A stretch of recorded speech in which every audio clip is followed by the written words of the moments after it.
رسول اللہ صلی اللہ علیہ وسلم نے فرمایا کہ میں ایک وقت سو رہا تھا، میں نے خواب میں دیکھا کہ لوگ میرے سامنے پیش کیے جا رہے ہیں اور وہ کرتے پہنے ہوئے ہیں، کسی کا کرتا سینے تک ہے اور کسی کا اس سے نیچے ہے۔ پھر میرے سامنے عمر بن خطاب لائے گئے، ان کے بدن پر جو کرتا تھا وہ اسے گھسیٹ رہے تھے، یعنی ان کا کرتا زمین تک نیچے تھا۔ صحابہ رضی اللہ عنہ نے پوچھا، یا رسول اللہ اس کی کیا تعبیر ہے؟ آپ نے فرمایا اس سے دین مراد ہے۔ صحیح بخاری حدیث 23۔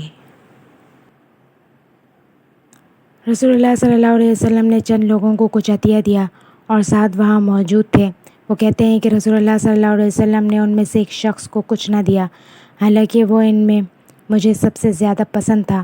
میں نے کہا، حضور آپ نے فلاں کو کچھ نہ دیا، حالانکہ میں اسے مومن گمان کرتا ہوں۔ آپ نے فرمایا، مومن یا مسلمان؟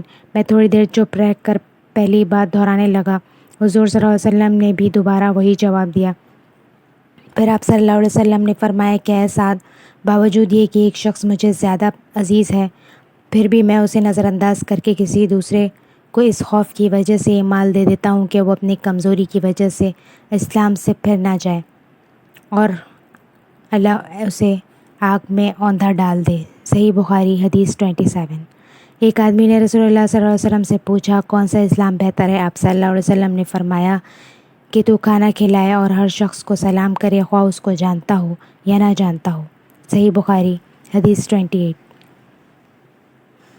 آن حضرت صلی اللہ علیہ وسلم نے فرمایا، مجھے دوزخ دکھائی گئی تو اس میں زیادہ تر عورتیں تھیں جو کفر کرتی تھیں۔ کہا گیا، حضور کیا وہ اللہ کے ساتھ کفر کرتی تھیں؟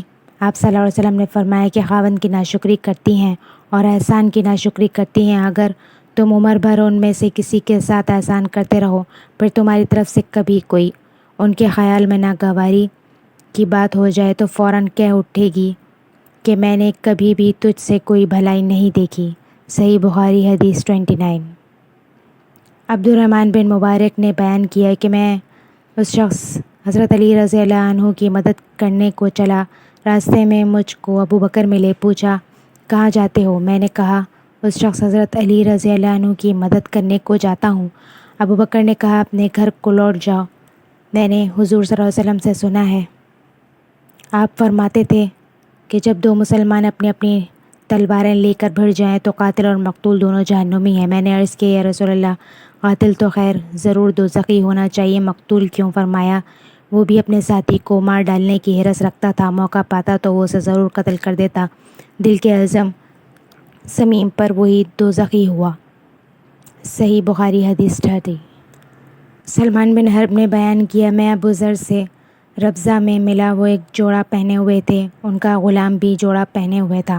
میں نے اس کا سبب دریافت کیا تو کہنے لگے کہ میں نے ایک شخص یعنی غلام کو برا بھلا کہا تھا اور اس کی ماں کی غیرت دلائی یعنی گالی دی، تو رسول اللہ صلی اللہ علیہ وسلم نے یہ معلوم کر کے مجھے فرمایا، اے ابو ذر، تو نے اسے ماں کے نام سے غیرت دلائی ہے، بے شک تجھ میں ابھی کچھ زمانے جاہلیت کا اثر باقی ہے۔ یاد رکھو، ماتحت لوگ تمہارے بھائی ہیں، اللہ نے اپنی کسی مصلحت کی بنا پر انہیں تمہارے قبضے میں دے رکھا ہے، تو جس کے ماتحت اس کا کوئی بھائی ہو تو اس کو بھی وہی کھلائے جو خود کھاتا ہے اور وہی کپڑا اسے پہنائے جو خود پہنتا ہے، اور ان کو اتنے کام کی تکلیف نہ دو کہ ان کے لیے مشکل ہو جائے، اور اگر کوئی سخت کام ڈالو تو تم خود بھی ان کی مدد کرو۔ صحیح بخاری حدیث 31۔ رسول اللہ صلی اللہ علیہ وسلم نے فرمایا کہ 4 عادتیں جس کسی میں ہوں تو وہ خالص منافق ہے، اور جس کسی میں ان 4 عادتوں میں سے ایک عادت ہو تو وہ بھی منافق ہے جب تک اسے چھوڑ نہ دے۔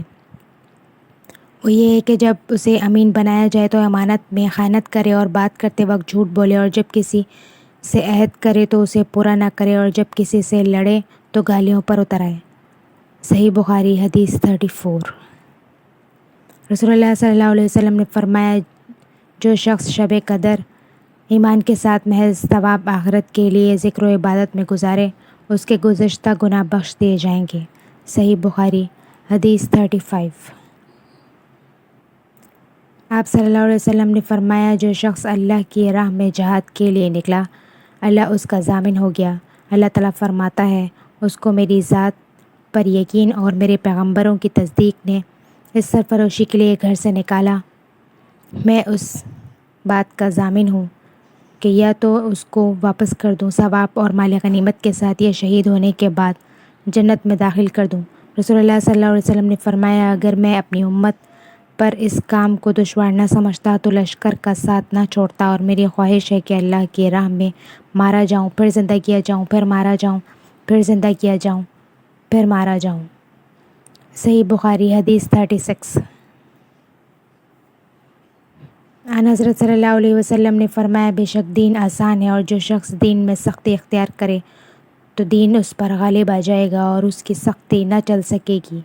بس اس لیے اپنے عمل میں پختگی اختیار کرو اور جہاں تک ممکن ہو میانہ روی برتو، اور خوش ہو جاؤ کہ اس طرز عمل سے تم کو دائرین کے فوائد حاصل ہوں گے، اور صبح اور دوپہر اور شام اور کسی قدر رات میں عبادت سے مدد حاصل کرو۔